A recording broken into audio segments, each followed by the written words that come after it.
राजस्थान के सवाई माधोपुर जिले में 30 जुलाई की रात भारी बारिश ने तबाही मचा दी।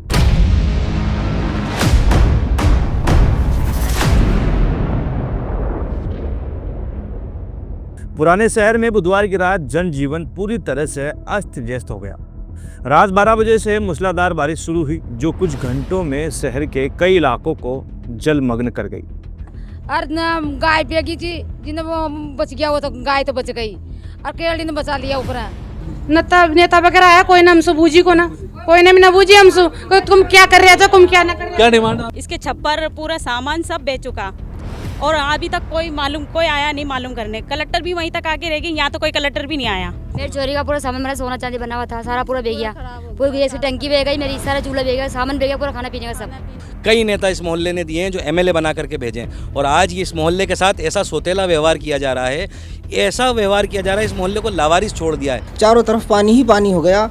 बच्चों को और जो है वालदा को, इनको सबको ऊपर पहुंचाया, नहीं तो हालात बड़े नाजुक थे।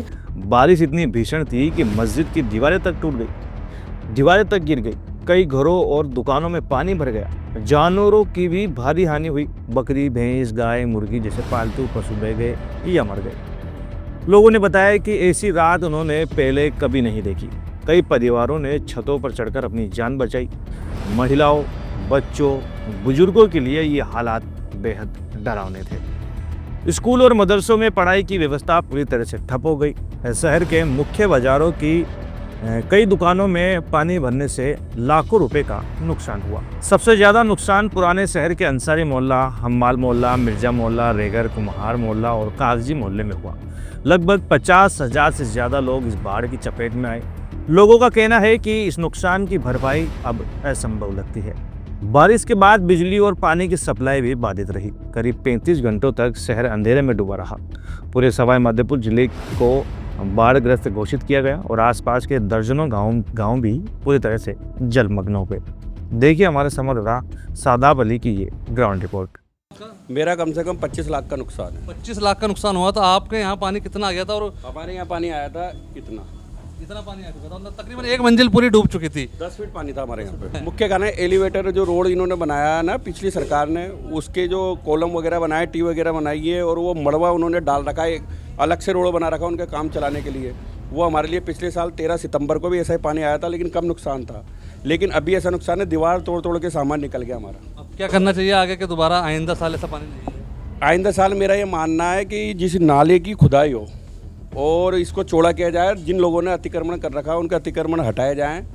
भाई साहब, दो डोल अनाज का तरह डूबे गया और 3 कट्टा वो डूब गया। और न गाय बेगी थी, जिन्हें वो बच गया, वो तो गाय तो बच गई और केरली ने बचा लिया ऊपर। और मांग द्वार भी फूट गई, आगे से फूट गई, कत्ता गया। 5 सुखा को बेच गया 5,000 को। बस सरकार से क्या मांगा, आपकी क्या चाहते हो सरकार से? अब सरकार से दे तो मांग वाला, तो आप क्या न जानता है वो बताओगा दुकान वाला। तो पानी कहाँ तक पहुँचा था आपके यहाँ पे? पानी का बताओ, पानी कहाँ तक था आपके? माथा पानी वहाँ तक था, उधर दिखाओ। अच्छा, आपके क्या, अच्छा क्या कहाँ तक, यहाँ तक पानी था? यहाँ तक पानी ऐसे गाड़ी की डोल टूटी ना, एकदम यहाँ तक पानी आया। क्या क्या नुकसान हुआ आपके? ये पूरा गाँव सड़ गया, पूरा सारा माल बगड़ गया, पूरा सारा तमाम हो गया, पूरा कुछ खाने को भी ना बचा। ऐसा वही हमारा क्या डिमांड है सरकार से? डिमांड है सब व्यवस्था करे हमारी, यह सवाल सरकार है। नेता वगैरह आया, कोई ना हमसे बूझी को ना, कोई ने भी ना बूझी हमसे, तुम क्या कर रहे थे, तुम क्या ना कर रहे। क्या डिमांड है आपकी? भाई साहब, मेरे तो गहना तकियात बह गया। क्या हो गया मेरे तो अटैची बेगी है ना, भूख दीवार दिखाओ पूरी। हाँ, भूख है ना, नेरी में ना, ऊपर दूसरी मेरा बच्चा बच्ची नठिया बचिया है ना, और गहना बेगी हमारी, एक अटैची बेगी हमारी, अटैची शुभ दुनिया ने देखी जाती। कितना नुकसान हुआ है और क्या सरकार से? मोहल्ले में हर आदमी के पास है ना खाने पीने की व्यवस्था नहीं है। हर गरीब पूरे परिवार से पूरे कुमार के मकान ढस चुके हैं। इधर बाग की दीवार ढस चुकी, मस्जिद की भी, कुमारों के सब घरों में पानी घुसा। आप चल के देख सकते हो। मैं बताता हूँ, शंभू प्रजापत बोल रहा हूँ मैं, शंभू प्रजापत सिटी सवाई माधोपुर से बोल रहा हूँ मैं। हर कुमार के घर के मकान टूट गए, कोई खाने पीने की व्यवस्था नहीं, सारे बह गए। सिलेंडर वगैरह, मिर्च मसाले, तेल, लौंग, हल्दी सब, और सब जो भी आते हैं कि भाई जो भी सब मिलेंगे, कोई चीज़ की व्यवस्था नहीं है इनको। कोई नहीं आया अभी तक, कोई भी हाल भी आज नहीं है, किसी ने कोई व्यवस्था नहीं है। खाने के लिए वहाँ चल जाओ, इसने हमारे रिश्तेदारों ने पहुँचा दिया, तो हमने खा लिया पी लिया। खाने के लिए भाई वहाँ जाओ, वहाँ चल जाओ, कौन आके नहीं देता। जाते हैं तो क्या यार अभी लाइन से यहाँ बैठ जाओ, एक जाते तो हमारी बेमतलब फ़ोटो खींच लेते हैं। खिलाते जरा सा कि कुछ भी नहीं करते हैं। तो मैंने कहा कोई आज तक कोई व्यवस्था नहीं हुई है, जो भी आते हैं भाई आ जाओ वहाँ चल जाओ, कोई भी व्यवस्था नहीं हुई है। जिला प्रशासन से और यहाँ के जो सरकार से क्या क्या डिमांड आपकी? हमें हमारे खाने पीने की व्यवस्था तो करो कम से कम, और पीने के अलावा और कोई नहीं और डिमांड नुकसान मुआवजा तो चाहिए, लेकिन मुआवजा चाहिए लेकिन कुछ तो करो। इनके पास कोई भी खाने पीने की व्यवस्था नहीं है, मकान टूटा हुआ आप देख लो सामने। देख ले एक बार मैं कैमरामैन से कहूँगा यहाँ की जो दीवार जो टूटी है पूरी दिखाए।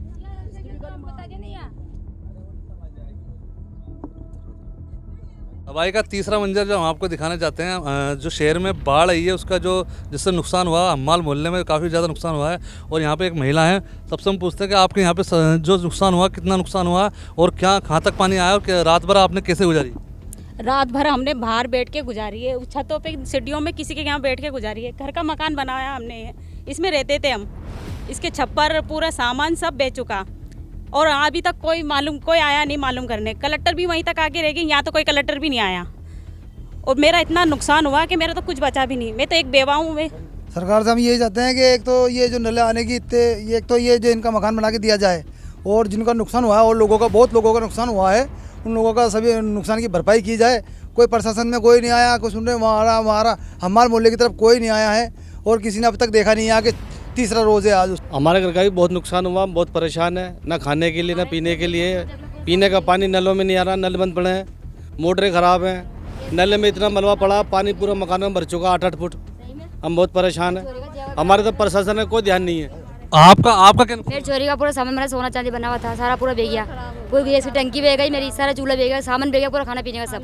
नहीं, मेरे तो बच्चे बस। हमारा खुद का सामान बह गया पूरा, इतना हम खुद डूब रहे थे। हमारे कुछ 3-4 दिन से घर में चूल्हा नहीं जला, भूखे प्यासे बैठे, कोई संभालने वाला ही नहीं है, कोई नहीं है, कोई आया ही नहीं, कोई रोटी डाल नहीं है, रोटी खा लो कोई खाना। कि प्रशासन जो है वो ऐसी नींद में सोया हुआ है जो सिर्फ भीड़ को देख करके और जहाँ ज़्यादा लोग दिख रहे हैं प्रशासन उस तरफ मुड़ रहा है और लोग उस प्रशासन को मोड़ ले रहे हैं। कलेक्टर साहब को ये सोचना चाहिए था, ये पूर्व विधायक का मोहल्ला था, ये ऐसे लोगों का मोहल्ला था। इस मोहल्ले ने, हम्माल मोहल्ले ने हिंदुस्तान को डिप्टी फाइनेंस मिनिस्टर दिया है। अब डॉक्टर अबरार अहमद इस मोहल्ले ने दिए हैं। इस मोहल्ले ने कई बार यास्मीन अबरार साहब हों या दानिश अबरार साहब हों, कई नेता इस मोहल्ले ने दिए हैं जो एमएलए बना करके भेजें। और आज इस मोहल्ले के साथ ऐसा सोतेला व्यवहार किया जा रहा है, ऐसा व्यवहार किया जा रहा है, इस मोहल्ले को लावारिस छोड़ दिया है। मैं आपको बता दूं, आपके माध्यम से, आपके चैनल के माध्यम से बताना चाहता हूं कि सबसे ज़्यादा अगर कहीं नुकसान है, सबसे ज़्यादा लोग सबसे पहले जहां आपदा आई वो ये मोहल्ला था और सबसे बाद में जहां से वो आपदा गई,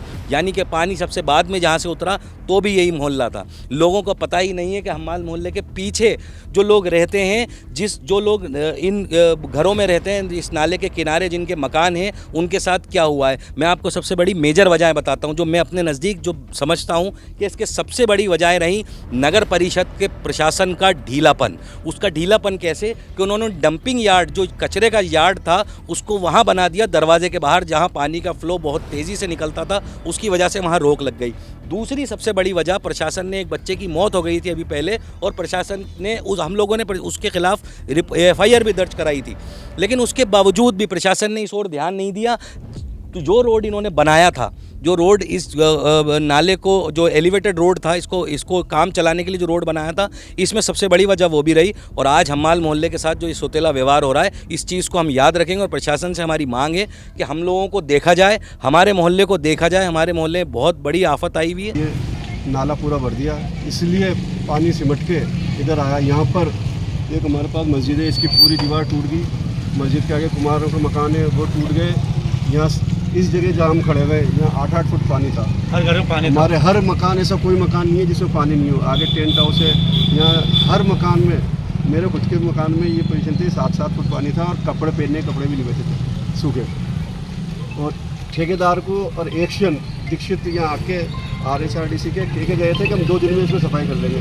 कल हुआ, इसलिए उनको पहले चेता दिया गया था, लेकिन उसके बावजूद भी इन लोगों ने कोई कार्रवाई नहीं की। ठेकेदार ने भी यहाँ से मलबा निकाला, एक्शन ने भी कोई कार्रवाई नहीं की। इसलिए हम ये चाहते हैं कि इसको पूरा एक बार खोद के और इसको लेवल किया जाए जो है, और इस तरीके से 10 से 15 फीट इसकी खुदाई होना चाहिए। और हो सके अगर प्रशासन और शासन दोनों मिलकर काम करे तो अगर यहाँ पर अगर साइड वॉल बन जाए तो और भी अच्छा है, लेकिन पहले खुदाई तो ज़रूरी है, क्योंकि वापस से बारिश आ गई तो फिर वापस तबाही का मंजर देखने को मिल सकता है। बिल्कुल ऐसा हो सकता है, अगर इसकी खुदाई नहीं की गई तो हो सकता है कि आने वाले टाइम में इससे भी बड़ा हादसा हो, अभी तो सिर्फ माल का नुकसान हुआ है, लेकिन आने वाले टाइम पे हो सकता है कि जनहानि भी हो जाए। तो इसमें प्रशासन से यही है कि इसकी जितनी जल्दी हो सके इसकी खुदाई कराए और खुदाई के बाद इसमें सेफ्टी वॉल का काम हो। और इसके अलावा जो भी ये बारिश हुई है, अब इससे कई बीमारियां भी आएंगी, तो गवर्नमेंट को इसमें चाहिए कि हर मोहल्लों के अंदर एक मेडिकल कैंप लगाया जाए। हमें पता भी नहीं था, हम तो सब सो रहे थे गहरी नींद में, और कभी आज तक ऐसा हुआ भी नहीं। अचानक ही मेरे बेड तक घुटने घुटने पानी आ गया। उसके बाद जब मैं एकदम चौंक के उठा तो वो पानी और बढ़ता ही गया, और वो कमर तक मेरे पानी मेरे मकान के अंदर, मेरे कमरे में जो बेडरूम था, और पूरे मकान में कमर तक पानी आ गया। मैं एकदम रात में 2:30 बजे की बात थी, बड़ी पशुपेश में पड़ गया कि ये आज तक ऐसा नहीं हुआ। उस पानी ने हमारे सारे जितने भी एपेटस थे उनमें अंदर बहुत बिलास टाइप करके और उसको तहस-नहस कर दिया। पूरे बिस्तर जो थे, जो आप देख रहे हैं सामने पड़े हुए हैं। क्या कारण रहा, मुख्य कारण क्या रहा पानी आने का? मुख्य कारण ये रहा कि ये जो इन्होंने जो एलिवेटेड रोड बनाया है, इसके जो पिलर्स हैं ना, उन्होंने काफ़ी जगह घेरी भी है ना। इसको नाले को गहरा करना चाहिए था, और गहरा नहीं करने के बाद उसी लेवल पे उस पिलर को बनाने के लिए जब इन्होंने प्लानिंग दी है, तो पानी ने जो है उन पिलर्स के जगह को शिफ्ट किया पाए, और पानी उस जगह से हट के दूसरी तरफ डाइवर्ट हो गया पिलर से। और पानी का वेग इतना था कि स्पीड से वो पानी दूसरी तरफ डाइवर्ट हो गया पिलर पे, और दूसरी तरफ से जो पानी आ रहा था गलियों से, वो मोहल्लों का, वो पानी अंदर नाले के अंदर कूद नहीं पाया। और जंगल में काफ़ी बारिश थी, इसलिए वो जो है पानी जमा होता रहा, और यहाँ पे लोकल लेवल पे हमने सोचा वहाँ तक ही रहेगा। फिर उसके बाद मैं अपने ऑफिस में आया तो कमर पानी आ गया, और मेरी तमाम किताबें, फाइलें, मेरे बच्चे का लैपटॉप एप्पल का था 1,20,000 रुपये का, और मेरा मोबाइल था, तमाम इसके अंदर डूब गए। कुछ सामान बह गया, कुछ मेरी किताबें, रनिंग की फाइलें मेरी पूरी ख़राब हो चुकी हैं। मेरी बुक्स वगैरह हैं, ये देखिए आप, तमाम ख़राब हो चुकी हैं, पानी में डूब गए। मेरा टीवी है, ये टीवी देखें आप, और जो रनिंग की पूरी फाइलें थी, और मेरा असासा था पूरा सामान बह गया बरसात के अंदर। भाई साहब, आप बताएं कि इस बाढ़ के बारिश पानी से जो कि सवाई माधोपुर में कितना नुकसान हुआ है, और कहाँ कहाँ तक लोग मतलब जो अपने नुकसान को क्या भर पाएंगे, क्या हो सकता है, मतलब नुकसान कितना हुआ है इस बार? देखिए, नुकसान बहुत ज़्यादा है, और नुकसान होने का जो रीज़न है वो जो ओवर ब्रिज बन रहा है कागज़ी नाले से लेकर के और उधर जो है ब्रूज तक, वहाँ पर जो ये उन्होंने ठेकेदार ने जो रैंप बना रखा है मिट्टी का, उसको हटाया नहीं था। उसको बुलाकर हमने बता दिया था, उसको चेतावनी दे दी थी कि हालात बड़े नाजुक हैं। साले गुज़श्ता भी ऐसा हो चुका था, लेकिन प्रशासन ने कोई ध्यान नहीं दिया, जिस वजह से 29 तारीख की नाइट को तकरीबन 12 बजे बाद 12:30 पौन बजे एकदम पानी तेज़ी से बढ़ा, और बढ़ते बढ़ते इस पूरे मोहल्ले के अंदर, इस पूरे इलाके में, कुम्हार बस्ती में, इधर हमारे यहाँ जो है मनिहारी बाज़ार की तरफ, हमारे मकान में, चारों तरफ पानी ही पानी हो गया। बच्चों को और जो है वालदा को, इनको सबको ऊपर पहुँचाया, नहीं तो हालात बड़े नाजुक थे।